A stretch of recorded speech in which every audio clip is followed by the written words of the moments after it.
Good afternoon, everyone, and thank you so much for taking the time to join what promises to be a thought-provoking webinar regarding not only the often de-emphasized topic of Active Directory security and its criticality to your business, but in today's session, we will also cover off the commonly adopted technology landscape and the hidden attack pathways they leave exposed. We will highlight how we can accurately, quickly, and effectively assist you in building out a more holistic approach to securing one of the most critical IT assets in your infrastructure today, being Active Directory. By way of introduction, my name is Avash Maharaj, and I'm the head of infrastructure, cloud, and security here at Blue Turtle. I would also like to take this opportunity to introduce my two esteemed guests joining me this afternoon and thank them for sharing their insights with us today. Derek Melber is a 16-time Microsoft MVP in Active Directory and Group Policy, an accomplished author, a prolific speaker, as well as the technology director for Alsid, our vendor sponsor of today's webinar. Next, we have Steve Jump, who needs little introduction in the South African cybersecurity arena, as he is a regular guest speaker at IT Web Security Summit and is a cybersecurity governance advisor. Just a few housekeeping items really quickly. All questions to be typed into the chat box, and depending on the number of these questions, we will endeavor to answer them all in the Q&A session, so please stay till the end to get your questions answered. At the end of the session, we'll be running a survey which, once completed, will add you into a lucky draw for the Google Assistant. This is totally random, and the winner will be announced on all social platforms, and the prize will be sent to you. That's all for me, and without further delay, I'll hand you over to Steve Jump to kick us off with him sharing his views on the criticality of a strong AD security strategy in relation to the undeniable proliferation we are currently seeing of breaches in quite a few of the industry verticals in South Africa and worldwide. Steve, over to you. Thank you, Avash. I am just desperately trying to find the right screen to share with you. Should do something useful.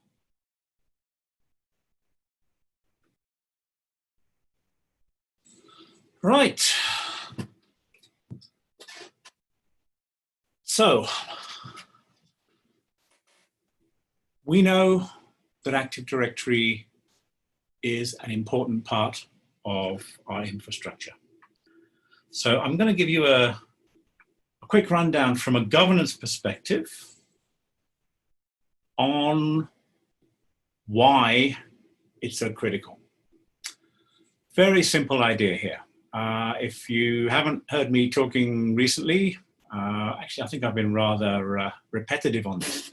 Authentication is the new perimeter. So the reality of that is, yes, we have a lot of technical security infrastructure, but the reality is we need to know exactly who is doing what. So we need to know who is accessing our information. We certainly need to know what they are allowed to do. So in this world where we are now distributed literally across the entire planet, we are sharing information with many people, some inside, some outside our identity ecosystem. And we need to be very careful what they are allowed to do with our information, because those of us living in appropriate jurisdictions can face very heavy penalties and indeed some criminal action if we neglect to protect the information that our customers have entrusted us with. So knowing who, knowing what they're supposed to do, and knowing what they are actually trying to do is kind of critical. So quick run up to this. This is basically a 5-minute playthrough information access governance. Why is that so important? And I'm going to explain why Active Directory has become literally the pivot between success and failure in access governance. So, authentication being the new perimeter.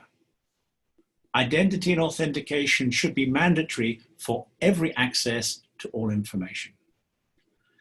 And if we are doing our jobs properly, all usage should be logged and analyzed. User and entity behavior analysis is a real thing, but it only works if you know who is accessing, okay?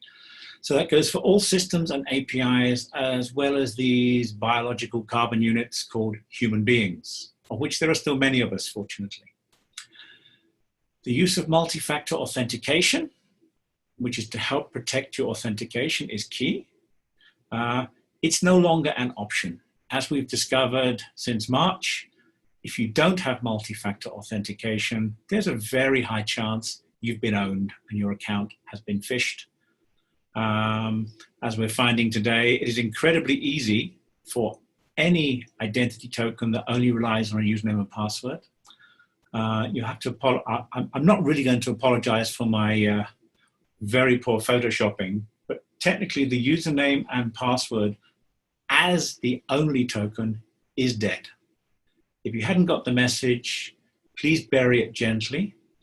You can still use usernames and passwords, but if your password is your only token, it seriously is no longer fit for purpose. You must use the technology available or you're heading for trouble. So, authentication requires an identity. This is critical. Because without an identity, authentication is difficult, if not impossible. And authentication requires ownership, because understanding who that identity is linked to, what it can do, and indeed who is responsible for saying if it's true, if it's valid, if it's authentic. So there's got to be that clear ownership. And then your authentication against your identity token is really where you have the privilege, and this is how business works. In the security space, we talk about least privilege. In the business world, that is usually interpreted as just let me in, I don't care. So there are pitfalls to that approach, but quite often the IT system managers have been driven by the pressure of you let me in or I fire you. I'm not sure that's an official technical CIO term, but it may have been used. So we need to make sure that privileges and access are clearly understood. Now, where do we find identity, ownership, privileges, and access rights? And how do we manage them? Well, if you will bear with me, I'm going to take you on a quick trip back in time. I am making an assumption that everybody here is using Microsoft in some shape, size, or form. And in an enterprise world, if you're using Microsoft products, you have Microsoft Active Directory. Well, Active Directory has a long and quite impressive, slightly checkered, but impressive nonetheless, past. Originally, it's based on a directory service that was deployed to manage users, resources, and not forgetting licenses. And it was practically the only way to manage early complex networks and to manage changes and updates of your software and your network components into a system. So it was designed long before anybody was even talking or thinking about cloud computing. And practically, it dates from decades before Microsoft started talking about Azure. What we see as Active Directory today, its roots lay in the very early Windows NT directory, which those of you who've been in the business long enough and have gray hair like mine would recognize from Windows NT, probably 1992, 1993. It evolved, and in the late 1990s, it became the Active Directory by name that we recognize today. So as we are busy rolling out our systems, AD became the primary repository for user identities. It was absolutely essential if you were logging onto any desktop in a domain.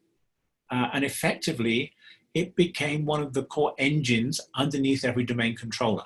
All familiar terms, I think. And it was practically a default. If you wanted to run Microsoft at an enterprise level, you had Active Directory. And it was there. It was convenient to plug things into. And it was already managed by IT, so you didn't actually have to pay any extra every time you used it, which made it very compelling and very hard to avoid. It became the foundation. I noticed a few familiar faces on the attendee list. I talk about access governance and identity management quite a lot. Access governance really became a thing through the mid-2000s. I don't remember being too heavily involved with it by term prior to 2005. And I was an oddity probably up 2009, 2010. But by 2015, everybody was talking about access governance. And if I didn't find them talking about access governance, I usually left people that way because I'm quite persistent. And the anchor for access governance is a master identity. That master identity practically became your AD identity token. It was the record that was used, literally the keys to the kingdom. As identity became the new perimeter, that identity became your Active Directory database entry. And identity management is now seen as the most, probably the single most critical component in the fight against cybercrime. Even today, if you've been listening to the news, or Friday when it first broke at the normal level, you'll have come across something called zero logon. That is a bug in NetLogon protocol that allows anybody on your network to take over a domain controller and create their own accounts. Those accounts that they create will be in Active Directory, and if that is happening, you're in trouble. So the first prize to a cyber criminal is get an admin account. What we live with today is Active Directory is everywhere. And although Active Directory is an incredibly security capable system, it was rarely, if ever, deployed and built with cybersecurity in mind. It was built by IT, whose primary drive was just get it working now, if not sooner. So it was deployed and it was working. And it's a bad, sadly, a very real joke today that practically every identity, even if it's not active anymore, or every group ever created since your company first ever deployed a Microsoft directory service, still exists as a database entry in your AD forests today. Now, that's great for a history lesson, but in terms of providing an attack surface, I hope you'll agree with me, it's a terrifying idea, because that usually means I do not have visibility of who is supposed to be in my network. So AD can be a complex spider's web of privilege, configurations, and exceptions, built and managed by IT as an application availability supporting framework. You can imagine the pressures on that. Very few people knew how to fix it, and any changes could break business. So basically the rules were hands off. So your AD specialist who can build and run AD was very rarely a member of the security department. So as we moved into that, AD changes had a disproportionate effect on business. Incorrectly managed AD changes could bring business systems down. So generally the business pressure was don't touch it, leave it, add on to what we have.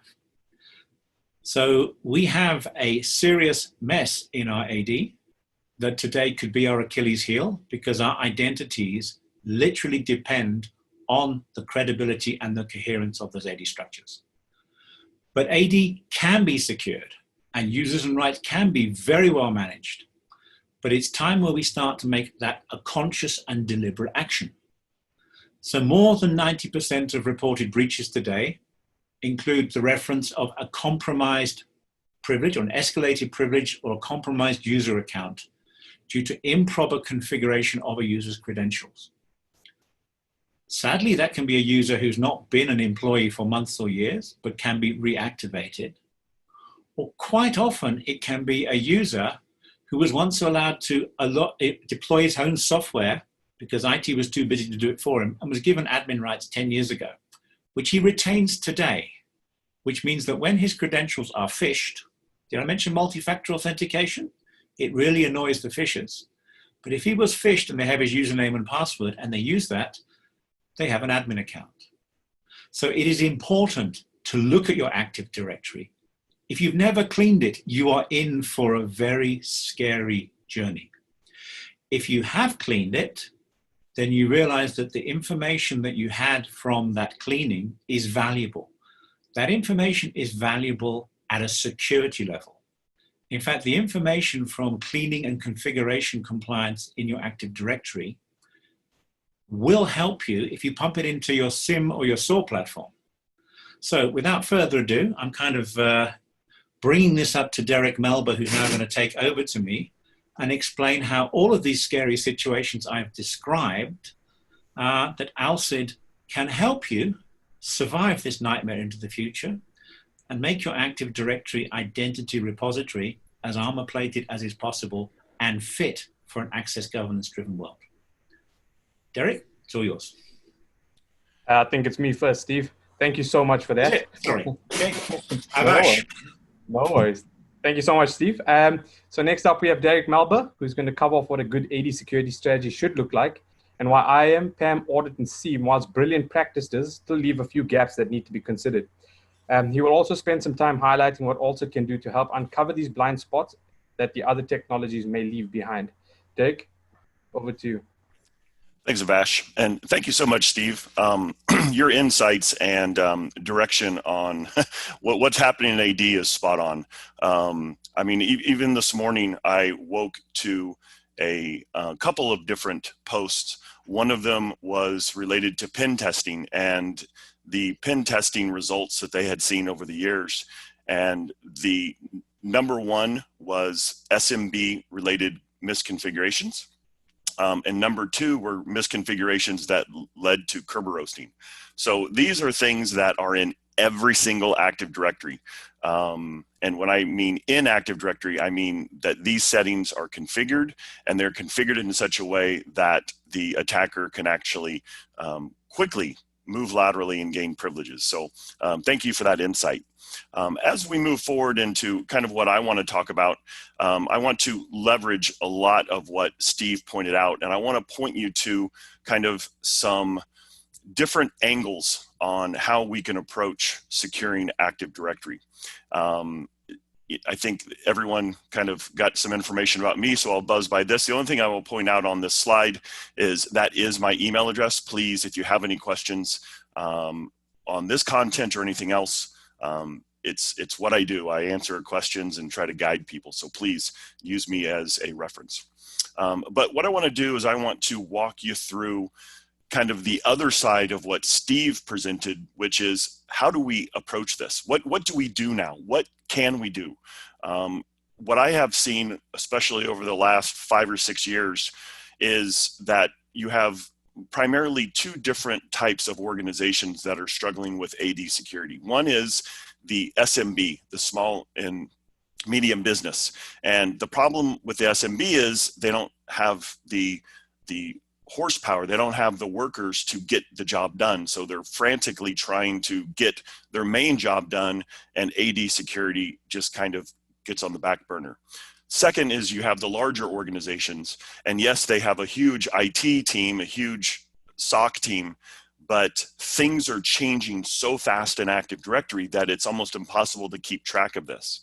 So this is what, in my opinion, the attackers are leveraging, and why we are still in the situation we are, which I think Steve laid out pretty clearly. We're in trouble, and we need to get our finger on the pulse of our AD security, and we need to know how to fix it. So let's first of all talk about kind of what the attacker is doing and how the attacker is doing it. So the attacker is moving into our environments from the endpoints, which I don't think that's new information to anyone, right? So they're coming into the endpoint because it's easy. And you know, the other day I read this post and someone was talking about educating our employees. If we're still talking about educating our employees, I think we need to move on from that. Employees are educated and they either care and they try to do the best they can, or they really don't care and they just kind of click on everything. I think it's been the joke for years that if you want to get into an organization, you simply call a user and get their password by some kind of a easy scam, or you send them a link to some YouTube kitty cat video and they got to click on that thing. So it's too easy to get in from the endpoint. So the attackers are moving in and all they need is one endpoint, right? So the next phase is for them to move into the identity and access management, which is what Steve was talking so much about, which is Active Directory. And once they are able to get one endpoint under their control, they can drop payload. That payload could be, a recon tool. It could even be a VM. And so they run in a VM, and now the VM is isolated from the EDR and the antivirus and everything else. They then recon Active Directory, and they try to move laterally and gain privileges. And once they do that, they can do anything they want in the entire environment. So Active Directory is the target, and we need to realize this. So if you can realize that Active Directory is the target, we now can readjust our thinking. And this is the one thing that I've really been posting a lot about, is we have to change our thinking. We can't continue down the path of our existing security posture because it isn't working. We have to take a different approach. And if you look at these tools that I have above the IAM area, these tools are really what we're relying on, but I think we need a different approach. And we're going to talk a little bit about that in just a minute. And really, if you look at what Alsid is doing, we are trying to change this security paradigm. And we are, instead of looking at the endpoints, which are nearly impossible to secure, we're looking at identity and access management. And we're doing that proactively. Now, this word proactive is extremely important, because proactive means that you are going to take action now to secure what can be leveraged if it's not secure. Steve just mentioned, this latest attack that came out, and the latest attack, the patch was out weeks ago. So, we're making a big deal about something that could have been prevented if we just were proactive with this. So these are the types of things that we need to desperately take to heart and really move forward with. Now, if we look at what the attackers want, they want privileges. Privileges, privileges, privileges. And they're able to get these privileges because, again, our identities aren't known and they're not secured. So if we kind of look at what the attacker is doing for privileges, they're first of all going after the endpoint, looking for local privileges on the endpoint. Now, there's a lot of different things that you can do to protect your endpoints and ensure that the end user can't easily get local privileges. But unfortunately, many organizations are still using some of those tactics that are easily compromising endpoints. But once they have that local privilege on the endpoint, they're using recon on the network and AD. Because I'm here to tell you that all someone needs to recon Active Directory is read access in Active Directory. Let me say that again. All someone needs to recon Active Directory is read access. So if someone has local privileges on an endpoint and they can install a tool, for example, Bloodhound or leverage PowerShell, they can get the information they need out of Active Directory. And they do that because once they can recon Active Directory, now they attack Active Directory. And if they have reconned Active Directory, they know what to attack. It's not a guess. They know exactly what to attack. There are tools that are built specifically for this, right? So when you look at Mimikatz and Powersploit and Death Star, and the list goes on and on and on, these tools were specifically designed to attack. And they attack the areas where they can gain privileges. So this is a key concept. Now, privileges are always desired. So what the attacker is looking for is areas within Active Directory that they can exploit.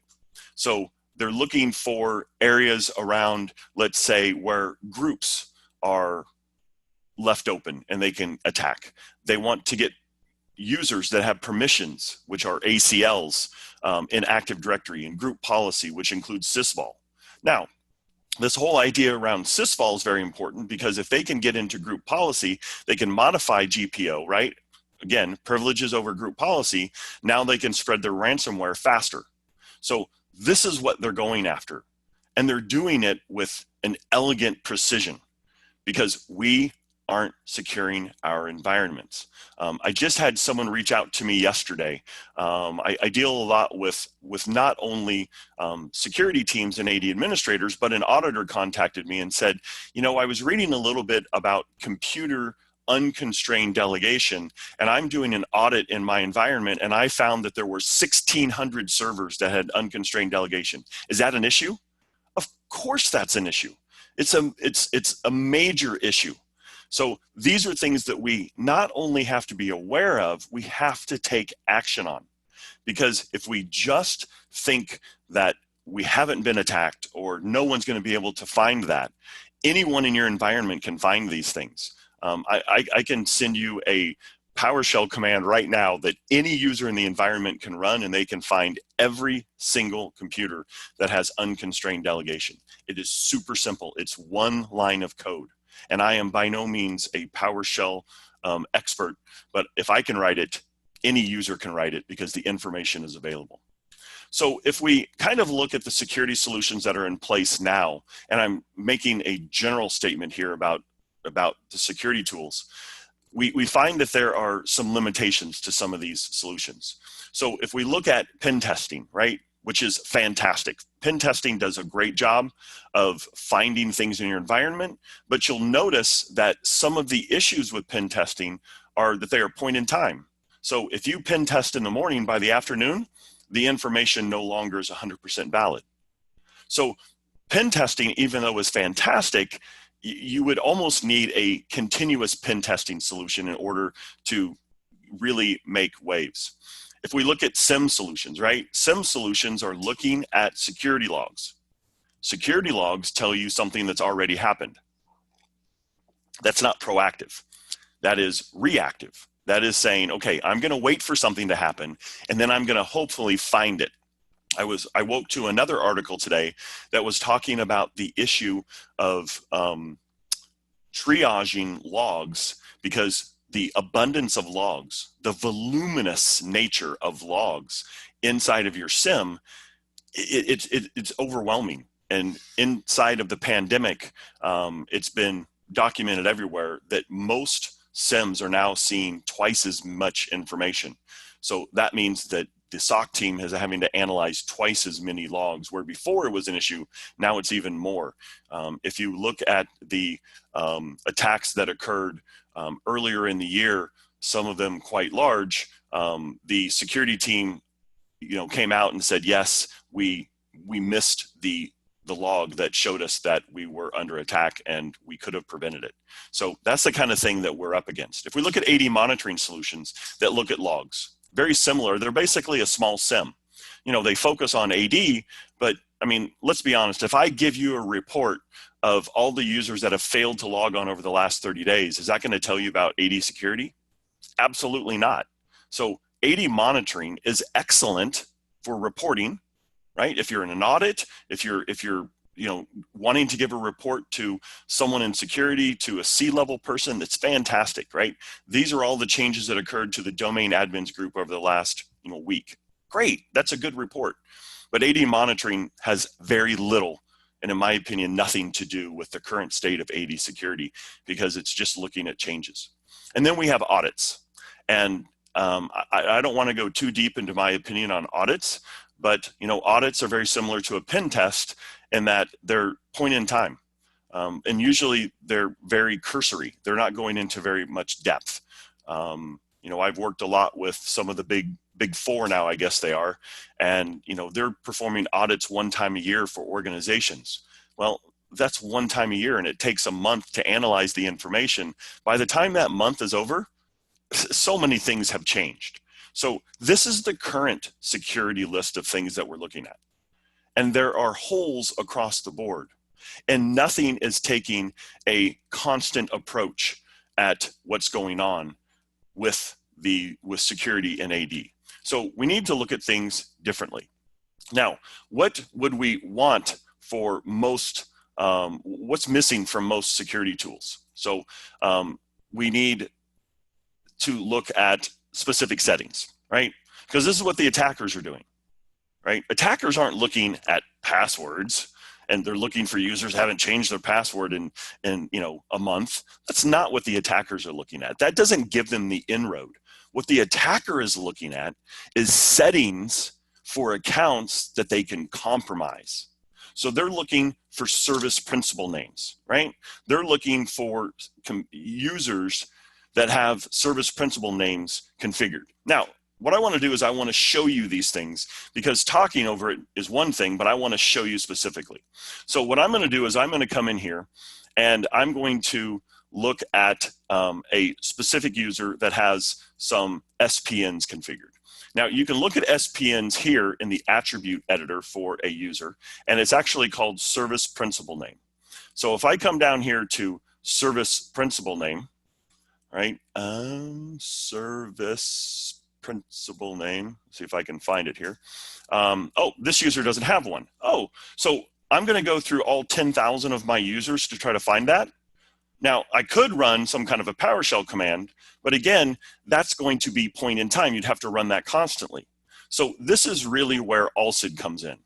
Alsid gives you views into your Active Directory environment in real time, constantly showing you where things are, right?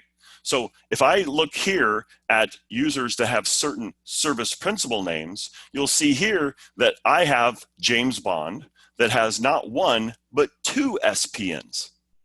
So I need to keep track of this, and I need to know when a user has an SPN, and that SPN user can be attacked, right?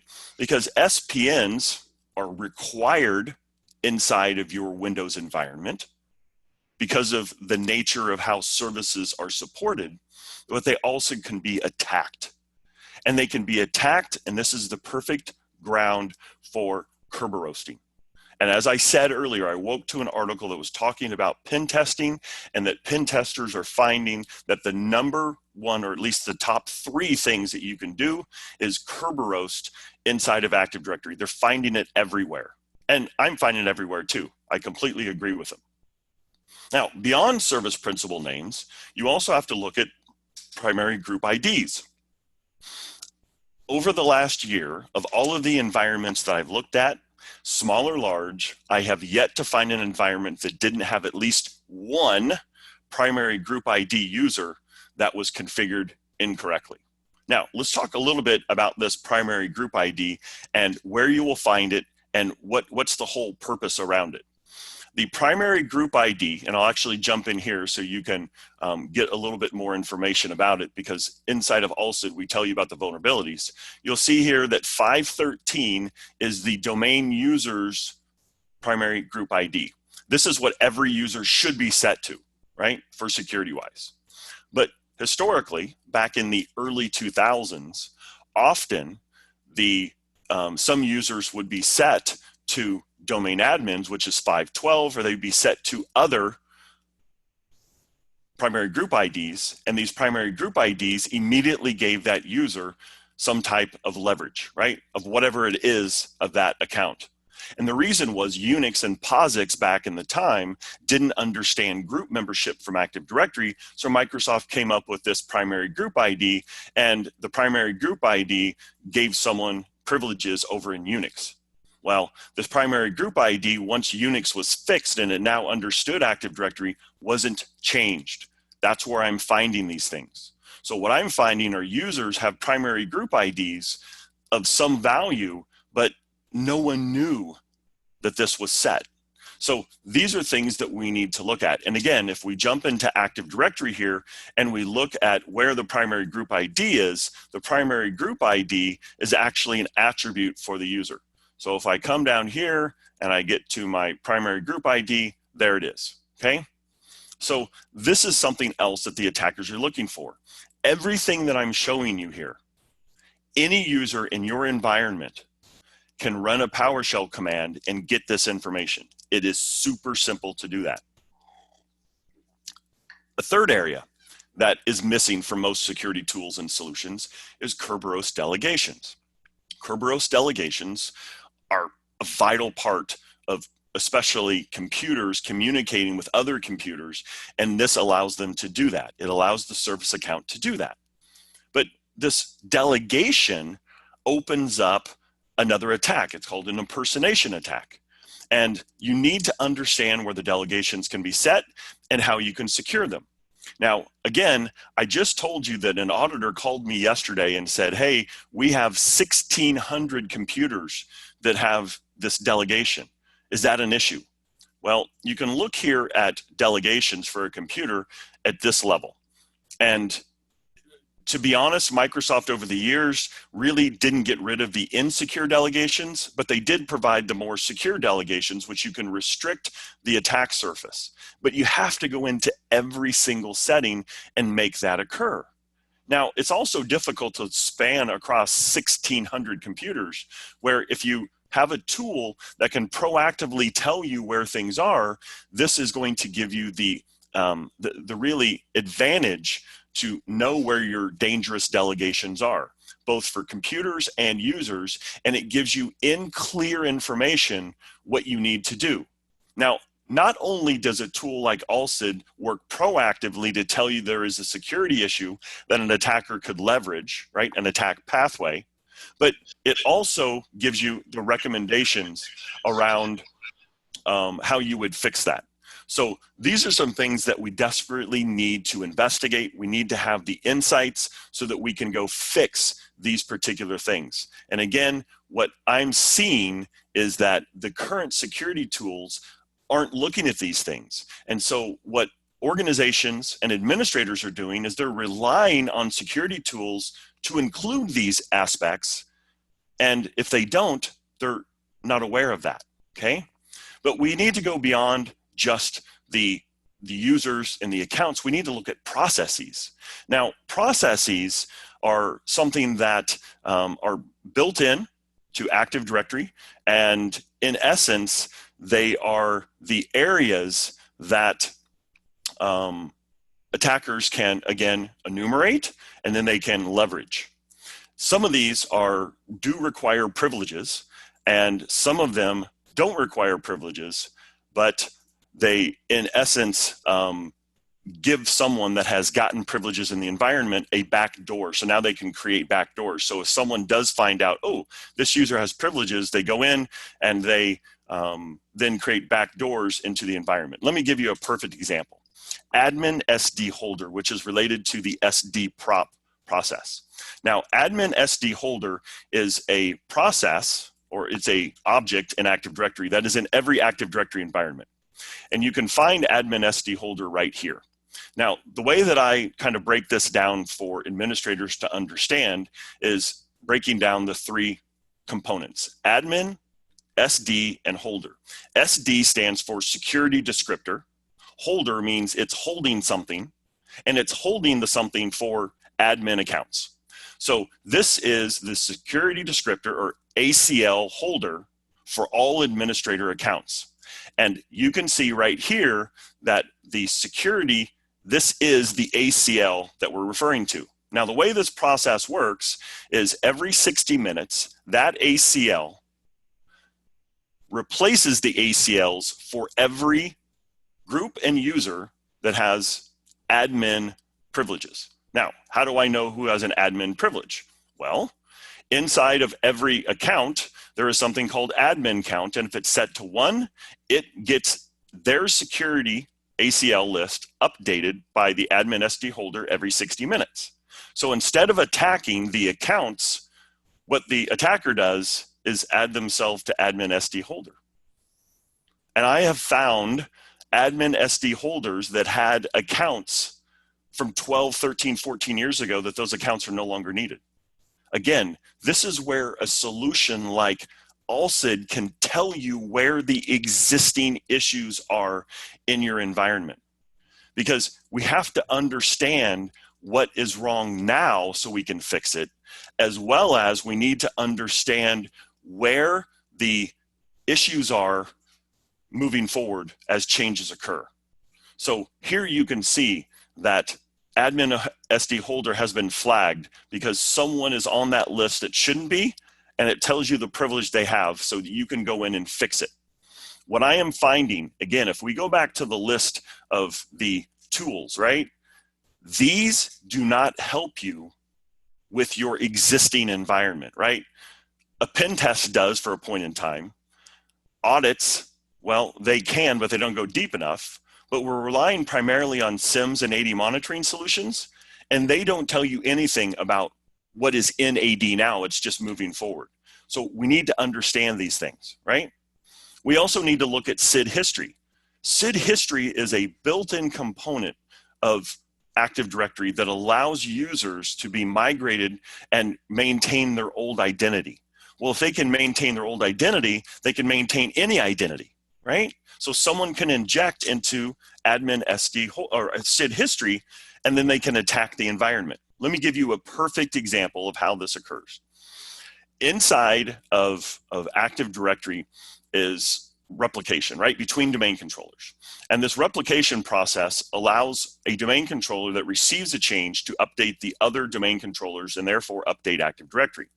Well, there's a critical attack related to this, which is called a DC shadow attack. And a DC shadow attack is when someone introduces a rogue domain controller into the environment, and that rogue domain controller basically is on the wire for about 10 seconds. And during that time frame, it sends information into the real domain controller so it can update what it needs to. Now, in this particular case, you can see that Alsid determined the DC shadow attack, as well as it picked up on the fact that someone modified SID history. So the SID history attribute was modified for an existing account, and that existing account now has, in this case, domain admin capabilities, because this is the domain admin for Active Directory. So this is the type of thing that you need to be able to see. You need to be able to be proactive and know that things are in the environment, and you need to have the ability to detect attacks when they're occurring. Now, when we get down to trust relationships, again, I don't know of any SIM that's going to really help you with your trust relationships. And AD monitoring, unless the trust is created, it's not going to tell you. But I can tell you right now that trust relationships are an issue. The reason is that, you know, we created back in 2008 or 2009, when 2008 server came out, we're going to deprecate this domain and we're going to consolidate. Well, guess what? Most of the work occurred, but the domain is still out there. So it's still there. And no one knows it's there because we don't go check on that. The same call yesterday from that auditor, they had some domains that had trust to something called MIT. And they're like, what's MIT? Well, that's called a Kerberos realm. And so they had multiple trust relationships with old Kerberos realms that no one had documented. This is the type of thing that we really need to be able to see, which is why when you look at solutions like Alsid, we created this topology view. The topology view goes in and looks at all of your domains, forests, and the trust between them. Then you can actually click on them and see if there are any issues related to them. We call these the incriminating attributes, and you can see the details and you can go fix them. So this is a proactive. This isn't an attack. This is the proactive nature. So when we go back to what Steve was talking about with regard to being proactive and making sure you clean up AD, it's not just the basic things. You need to dive deep. You need to dive deep into what the attackers are diving into so that you can be fully aware of what you have and what you need to secure. Now, you also need to look beyond those, and you need to look at settings that have been misconfigured for years. And I see this in every environment that we investigate, right? Oh, I didn't know that user was still there. I didn't know that group was still there. The number one, and here's an action item for everyone on this webinar. I want you to go investigate to see if you still have Exchange admin groups, because I'm going to guess you don't have Exchange anymore. And you still have the Exchange admin groups that are probably on admin SD holder as well as in the domain admins. Please go check that. And if you don't have Exchange anymore, get rid of the group, right? Or at least make the group empty, right? We need to also understand a good change versus a bad change. This is really where SIEMS and AD monitoring solutions kind of fall short. They overwhelm the SOC with information, and the SOC has to determine if it's a good or bad change. Alsid, everything is related to an attack pathway or is an attack, everything. So it may be required, a misconfiguration, but at least you're being told about it so you can take additional measures to secure that particular user or that configuration. And we need real time. I'm not putting real time last on this list because it's not the most important. I think it is probably the most important. You need real time solutions that are analyzing in real time. I hear all the time, oh no, the SOC team tells us within a week. A week? A week? That's far too, that's ridiculous. You need immediate notifications. You need your SOC to be notified immediately if something is going wrong, and Alsid can do that as well. We can raise things to the top of the SOC team so that they can take action immediately. So these are some things that are missing within our current security tools and environments. So what's ideal? If we could actually just carve out what is ideal, what would that look like? Well, this is what Alsid provides: proactive security detection, real-time attack detection. So we want to be proactive and reactive. Proactive for settings and reactive if we actually have an attack like a password spray attack. We need in-depth. Audits aren't enough. We need in-depth level of security analyzed. We need automatic analysis. We don't want the security team to have to do everything. Why can't a solution do that? Well, that's where Alsid comes in. It does all of that analysis for you. And we're not looking at settings, we're looking at attack pathways.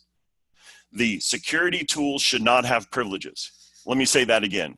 Security tools shouldn't have privileges, because if they have privileges, now they're an attack vector. Alsid requires 0 privileges in your environment. We need continuous analysis. If we can get the information from the replication stream, we're no longer relying on things that have already happened like a log, right? Here's another awesome one. Every AD admin on this webinar, look at that third from the bottom. No agents. Yeah, no agents. To deploy or maintain, Alsid requires 0 agents. There is nothing installed on any domain controller. And if I can only communicate with one DC, fantastic. Again, Alsid only needs to communicate with your PDC emulator, okay? So you need to, this is ideal. This is the ideal situation. Real time, automatic, no agents, no privileges. One DC is being communicated with, so it's an easy setup, easy design. And you need to include this missing security checks and settings that I just went over that the other security solutions are missing. Alsid does all of that. So when you start looking at overall security, you need to see what the attackers are doing. The kill chain, the cyber kill chain gives you that view. If we understand what the attacker is doing, now we can take action. We can take action by securing what they're going after. And I'm not saying throw out your SIEM or throw out your AD monitoring solution, because they're needed. But what I'm saying is you need something else to secure AD, because those solutions aren't securing AD, because they're missing some of the most important areas that the attackers are attacking. That's why they're continually attacking us successfully. So if we take on the ideal security solution and we look at it from that point of view, we're going to make some great headways in our environments. So that kind of ends what I wanted to talk about. Avash, I'm going to send it back to you. Thanks, Derek. That was a real eye-opener and very insightful. Just a quick reminder to the attendees to please type your questions in the chat box if you have any. And now we'll move on to a panel discussion with our guests, and thereafter we'll just handle any questions that you may have. So for the panel, I'm going to hand over to Steve to lead. Steve, over to you. Okay, I think I am here. I'm having wonderful network connections because Zoom doesn't like me. Avash, can you hear me now? Yes. Yeah, hear you perfectly. Good. Okay. Sorry, I'm causing echoes because I have multiple parallel connections to this conference. Doesn't make it any less scary, by the way. So, Derek, I've been listening with fascination about all the ways in which we can clear up. My concern is the nightmares of the past that we didn't even realize. You've added a few extra on top of that, so I'm definitely not going to sleep well tonight. Good. So I do have a question to start things off. Right, I'm going to take you in the hypothetical position of we have Alsid in, we've played, we've got a cleanup, and we have got a comfortable level of management. Not perfect, but as good as we can expect. How do we use Alsid now to keep that known good state? Great question. Believe it or not, Steve, this question comes up a lot because, you know, there are two levels of Alsid. And one is, as soon as Alsid is pointing at an Active Directory environment, and I'm going to say for most environments, it takes less than 30 minutes to give you a list of all of the areas that need attention. So all of the attack pathways. So that's stage one. And so what you're asking is, okay, now that we've gotten past that, how do we maintain this? Well, you maintain it in a couple of ways. First of all, Alsid is in real time, 24/7, looking at anything that's being modified in AD. It doesn't matter how it's being changed. Anything that's being modified in AD, and if it opens up a new attack pathway, first of all, it gives you an alert in the dashboard. Second of all, it can send an email to you. Third, it can send information directly into your SOC, whether that be a SIEM or a SOAR. And it is going to give you that level of communication so that everyone is made aware if something new has occurred. So this is the way that Alsid is going to communicate. Now, remember, Alsid is only read-only. So the communication into the SOC becomes very important. And again, you don't have to have a full-blown SOC. You can just have a SIEM, but that SIEM or SOAR is the piece that needs to do the automation if you want to do automated remediation. Okay, I absolutely love this. Now, I have a very strong governance position. By the way, the governance position is probably why I only have half a brain, because without being able to prove to business that this makes sense, both in terms of identified risk and the actions to fix the risk, business tends not to want to do anything. So I'll put this situation. I think practically every CIO I've ever met receives regular reports that tells him that Active Directory is being well managed. And I can't really do the air quotes, but the fact is so maintaining this state as a working business system, I can see Alsid playing a major part in that. Can you go over how you've done that with other people? Because I think it's difficult and you must be masters of it by now. Yeah, and I'm going to take two steps back because I'm going to address something you just said, which is, you know, CIOs, CISOs are getting reports constantly. And what I have found, especially over the last year, is many AD administrators are kind of shying away from giving the real view of AD because, first of all, they know that things are misconfigured. So they're just kind of giving the reports on things that make it look rosy and everything's wonderful. And I think what all of us need to do, the admins, the auditors, the C-level, the security teams, is we just need to realize that AD is not the easiest thing in the world to manage and secure. And we need to just be honest that it's not secure. So first of all, we need to get the right reports and have those reports show the correct information to the people that are making the decisions on setting up security. Now, once we have the honest opinion that yes, AD is not secure and we need to take action, Alsid comes in because now you can create dashboards that are going to help you see where the issues are.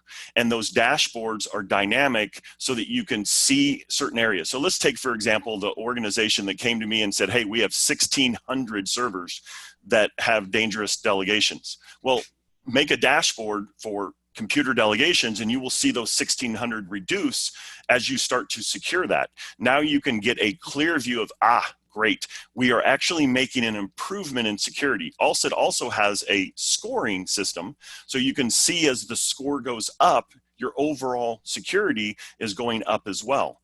So Alsid provides a perfect view into helping you not only see where the security issues are, but see the progress, and everyone can have access to these dashboards, including the CIO, the Ciso, and everyone can see the progress being made.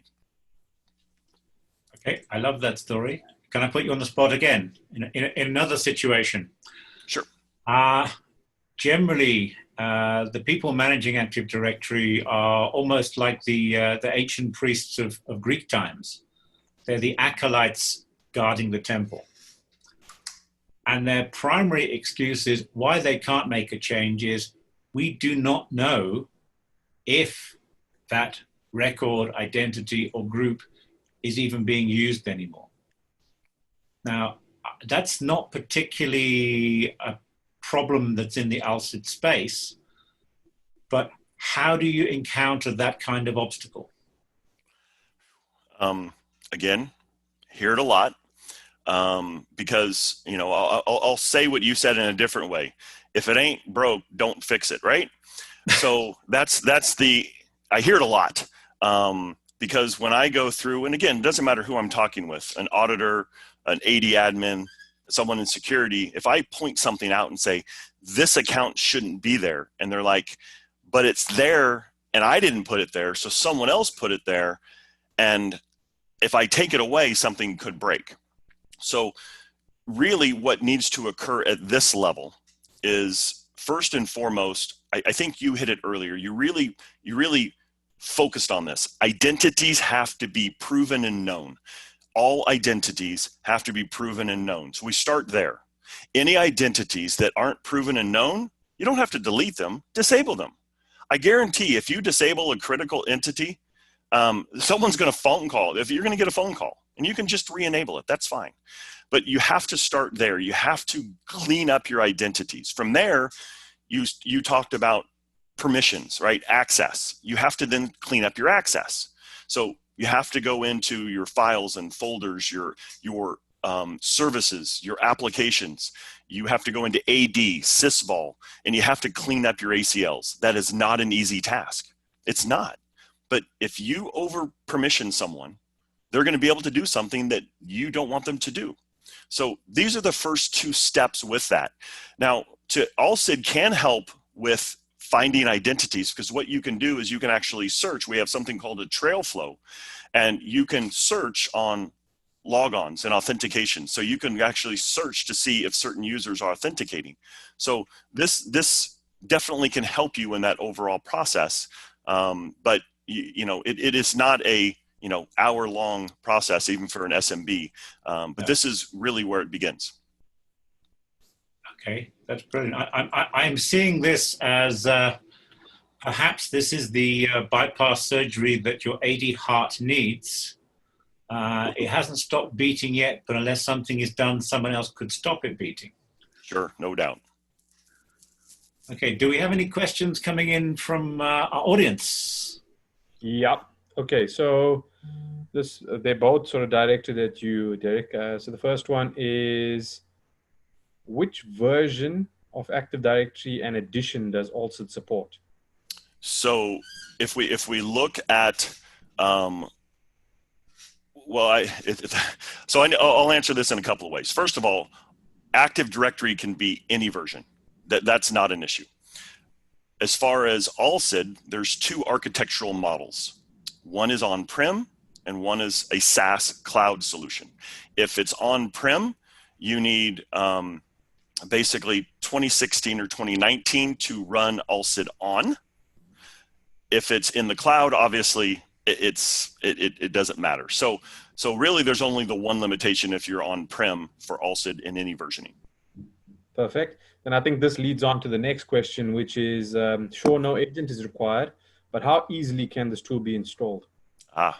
So again, I just mentioned the on-prem versus the cloud. If it's on-prem, basically a couple of VMs are spun up. Alsid is installed across those VMs. And then it points to the PDC emulator and gets a standard user from the domain configured, and that's it. That's how simple it is if it's on-prem. It's somewhat easier if it's in the cloud, because Alsid will do the cloud configuration for you. It is a private tenant specifically for your organization. And then a site-to-site VPN is established so that we can communicate with the PDC emulator. And again, we point to the PDC emulator after the site-to-site VPN is set up. We configure the standard user inside of Alsid, and boom, we're ready to go. So that's how we're able to communicate. And we're communicating over all of the standard Microsoft protocols. We're not throwing anything weird in. We're not doing anything strange. So those are the protocols and the ports that need to be opened up on any firewalls. Perfect. Then there's another one. I am an auditor, and there have been many instances where the existence of default settings is attached to an account managing one of many, many legacy applications. Is there a way of correcting this? Because the risk remains nonetheless. Yeah, I mean, if you see it all the time, specifically administrator, right? So you'll have, oh, administrator of Active Directory is the service account here, and it has this here. So even if it's not administrator, you need to remove the ability for human accounts to perform these administrative actions and service actions. So if you have humans functioning as service accounts, that needs to be split, and service accounts really need to be leveraged, right? And there's many types of service accounts. We probably need to move away from the standard service account. That's why we have, group managed service accounts, and we have dynamic service accounts. We have all these new ways that we can improve security. I just posted something on LinkedIn not too long ago about how to improve the security of service accounts, but moving to these other mechanisms really is a good way. But the action needs to be taken. When these things are found, auditors need to stand firm and express the risk and the need to fix these. That's why the audit occurs. So we all need to dive in and make sure these things are cleaned up. Thanks, Derek. Then we have an AD monitoring solution that alerts us to any change that occurs in AD. How is this different from what Alsid does? So an AD monitoring solution tells you about changes, single changes, right? Someone was added to domain admins. A user was created. An OU was modified. All of these things are single points. And they don't really tell you if it's a good or bad change. It's just a change. So if I get a list of all the changes, well, I have to evaluate manually if the change is good or bad. Alsid does that for you in real time, and not only for the change, but if the change affects the relationship with another object or attribute. Because the one thing that Alsid does that no other solution does is attack pathways in real time, giving you the ability to alert and communicate into the SOC. This attack pathway concept is extremely unique, and it is really what the attackers are using, because the attackers are enumerating and they are using tools that can evaluate attack pathways, but they're manual. Alsid is automatic. So it gives you a completely different view. AD monitoring solutions are awesome for reporting, but they're not awesome at actual security of AD. Thanks, Derek. Then the last question we have, if AD is so old and so well known, why aren't these security configurations already fixed and set correctly? I have my thoughts on that. And primarily, And so do I. Yeah, it's a multitude of things. Let's go with the easier ones. Back when AD was installed for most organizations, we didn't even know about this stuff. I mean, you got to consider Windows 2000 didn't require a password. A blank password was allowed in Windows 2000 Active Directory. So that's where we started. Okay, so admin SD holder and SPNs, these were magical things that just happened in the background, and we had no idea that they were even occurring. So how were we going to secure them? over time, we got busy. And we got busy with making money. We got busy with mergers and acquisitions. We got busy with increasing Active Directory, hiring people, and the maintenance of AD became the most important thing, as well as including it as the central of your entire enterprise. So now it's the core of your identity and access management, and just making sure that people have access was important. And so we created this environment where we didn't understand, we didn't know. I believe it or not, I've been on the phone with many people that say, if I don't know about it, that's great, then I don't have to worry about it. So they're not even considering securing AD, but the attackers certainly are trying to look at some of those. So those are kind of my first views. Steve, do you want to chime in and add some of your color to this? I was going to add, I have sort of a comment, sort of a question, and I'll probably bounce it back to you, Derek, but let me put you in this hypothetical situation. We are wonderful, we are successful, we've been using Active Directory for 20 years. We are moving our entire enterprise to the cloud in the next 6 months, and we have just moved our Active Directory entirely into Azure. What could possibly go wrong? Well, were you on this call with me last week? Because this is the call that I had. It's not a hypothetical. It happened last week. So first and foremost, I'm going to be honest with everyone. If you think that you are going to move your organization 100% to Azure AD and you are going to eliminate on-prem, I want you to call me in a year and tell me how successful that went, because it is rare that any organization is going to be able to move to Azure AD 100%. You are going to have an app or a service or some need to have on-prem AD. Even if it's small, you're going to need it. So on-prem AD is still going to be there. And even if you move your on-prem AD into Azure, right, not Azure AD, Azure, it is still on-prem. It's still domain controllers. So you need to be proactive with your security on your domain controllers, because settings can change and the attackers can enumerate. And all you need is one user and the ability to enumerate, and that one user can see all of these hidden configurations. So you're not going to be able to get rid of on-prem AD. You're just not. I've only met in the last 6 years less than 5 organizations, and they were all schools or startups.